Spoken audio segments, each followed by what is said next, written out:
తెలీదా? ఒకసారి గట్టిగా చప్పట్లు కొట్టండి. ఓకే, ఎందుకంటే ఒక 5 రోజులు చూద్దాం ఏం మార్పు వస్తుందో బాడీలో. ఓకే, మొట్టమొదటిగా ఏం చెప్పాను? ఏమని? ఆయిల్ ఫుడ్ వద్దు, చక్కెర వద్దు, మైదా అసలే వద్దు. ప్లస్ ఉప్పు కారం మీ ఇష్టం, కాకపోతే క్వాంటిటీ ఏం చేయాలి? కొద్దిగా తగ్గించుకోండి. అది మీ ఇష్టము. ఉప్పు కారం కొద్దిగా తగ్గించుకోండి. ఇది ఈ రోజుకి ఇది చాలు. అయితే ఒకటి మానేయాలంటే క్లాసు మానేయడం కాదు. ఇది చెప్తే మ్యాక్సిమం కొంతమంది క్లాస్కే మానేస్తారు. ఏంటి చెప్పండి? ఎక్సలెంట్. ఒకసారి అమ్మగారు గట్టిగా చెప్పండి.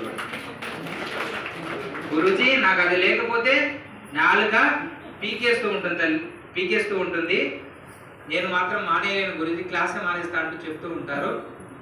ఒక 5 రోజులు బ్రెయిన్ సెల్స్ మొత్తం కూడా ఏమైపోతాయి చెప్పండి టీ తాగితే?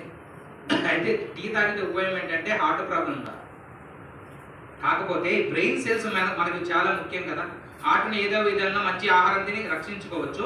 ఈ బ్రెయిన్ సెల్స్ మాత్రం మొత్తం కూడా తగ్గిపోతాయి. మీరు కావాలంటే చూసుకోండి, ఒకేసారి టీ తాగినప్పుడు బ్రెయిన్ బాగా యాక్టివ్ అవుతుంది, మరి కొద్దిసేపటికి పూర్తిగా డల్ అయిపోతుంది. అందుకే బ్రెయిన్ యాక్టివ్గా ఉండటం కోసం యోగ సాధన చేస్తున్నప్పుడు ఫాస్ట్గా మీకు మార్పు చూపించడం కోసం ఒక 5 రోజులు టీకి బదులుగా మరి వేడిగా డైలీ అలవాటు అయింది కదా, ఏదో ఒకటి తీసుకోవచ్చు.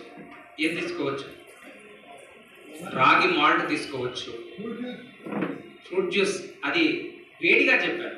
రాగి మాల్ట్ అనేది తెలుసు కదా, బయట గ్రెయిన్స్తో పౌడర్ దొరుకుతుంది, అది తీసుకొని ఒక 5 రోజులు దీనికి బదులుగా అదే ట్రై చేయండి. ఒక 5 రోజులు